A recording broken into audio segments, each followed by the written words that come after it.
Pada bulan Maret kemarin, Badan Pusat Statistik Indonesia telah merilis data kemiskinan terbaru, yang dimana data kemiskinan Indonesia turun menjadi 8,25%.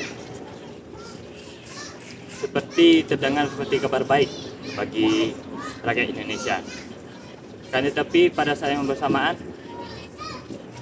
data internasional dari Transparansi Internasional itu mengeluarkan data terbaru, yang dimana skor indeks persepsi korupsi negara kita itu turun menjadi 34 dari skor 100. Yang dimana tahun kemarin itu kita memiliki skor indeks persepsi korupsinya sebesar 37, turun 3 poin dari tahun 2024 kemarin.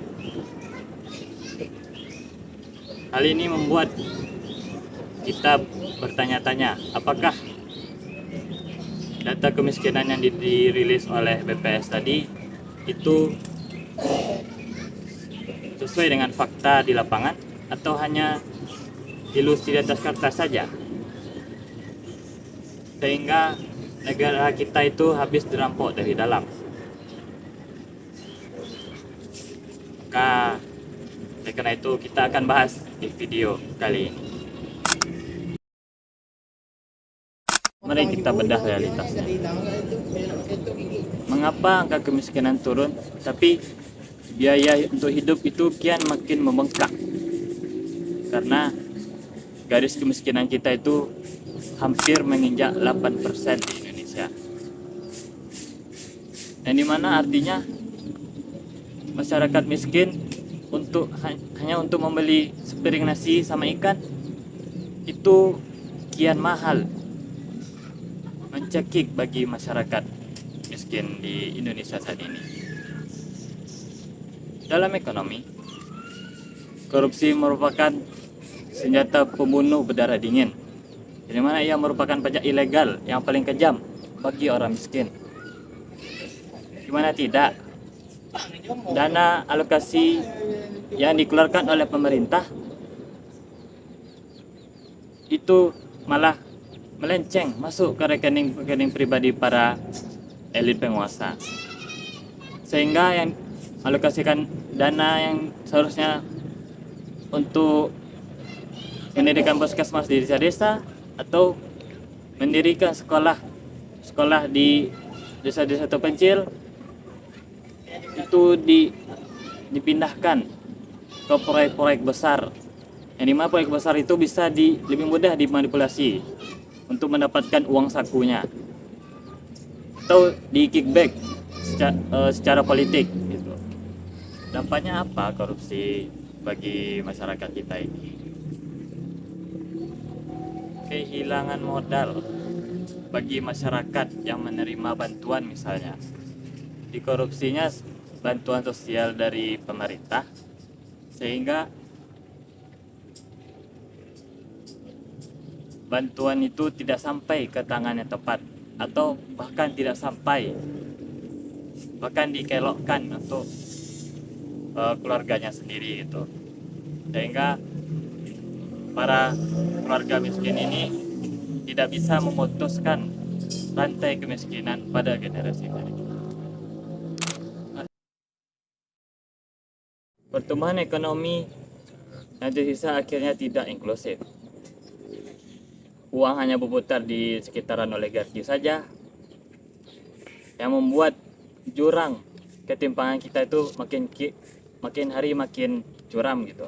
Korupsi secara paksa memindahkan kekayaan negara itu dari masyarakat produktif ke kantong-kantong saku mereka, sehingga membuat iklim usaha di negara kita itu makin hancur dan mengunci jutaan para masyarakat Indonesia di bawah garis kemiskinan.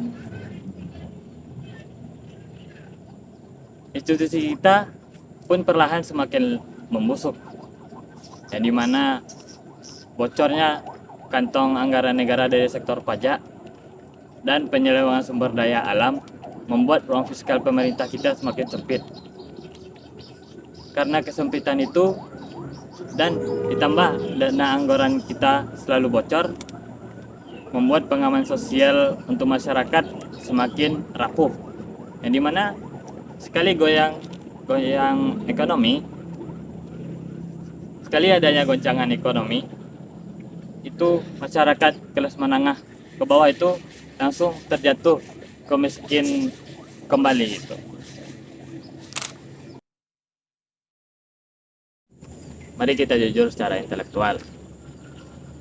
Menurunkan persentase angka kemiskinan itu yang hanya di atas kertas saja tanpa menyentuh akar dari korupsi tersebut, itu hanyalah kebijakan yang semu itu. Kita sedang tidak menghadapi kemiskinan yang alamiah, mana kemiskinan itu secara alami itu terbentuk. Tetapi yang kita hadapi adalah kemiskinan secara struktural yang diciptakan secara tidak langsung oleh para koruptor yang serakah.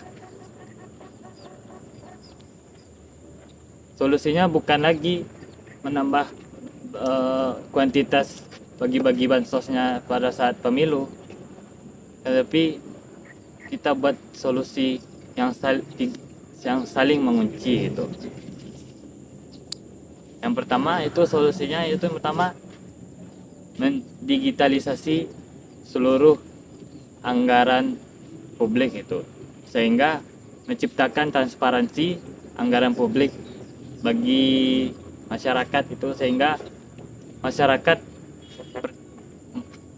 percaya bahwasanya anggaran itu bisa digunakan secara benar dan nampak siapa yang menyelewengkan anggaran tersebut. Kemudian yang kedua yaitu mengadopsi standar kemiskinan kita. Tidak lagi kita buat standar kemiskinan sendiri, kan, tetapi kita mengadopsi standar kemiskinan dari standar internasional seperti World Bank.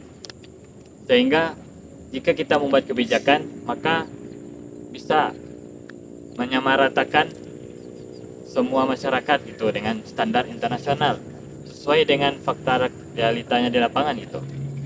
Kemudian yang ketiga, tidak bosan-bosannya yang dimana dari dulu diresahkan oleh masyarakat, yaitu pengesahan RUU perampasan aset. Dengan pengesahan RUU perampasan aset ini bisa membuat para koruptor itu miskin itu, sehingga tidak lagi melakukan korupsi pada kemudian harinya. Hanya dengan 3 solusi ini kita bisa menciptakan, jika dilaksanakan dengan baik, kita bisa menciptakan negara Indonesia yang adil, makmur, serta bisa menurunkan angka kemiskinan di Indonesia, bahkan menghilangkannya. Dan kita berharap sesuai janji Pak Prabowo Subianto, Bapak Presiden kita, itu tercapai tahun yang dinamakannya Indonesia Emas 2045. Sebab negara kita ini negara yang kaya tapi miskin gitu. Dan kemiskinan ini terjadi bukan secara alamiah itu, tetapi karena kelalaian yang terus dipelihara oleh negara kita sendiri. Jadi sekian. Karena menurut teman-teman, jika ada yang ingin berdiskusi, silakan komen di bawah. Dan sekian untuk video hari ini. Terima kasih. Assalamualaikum warahmatullahi wabarakatuh.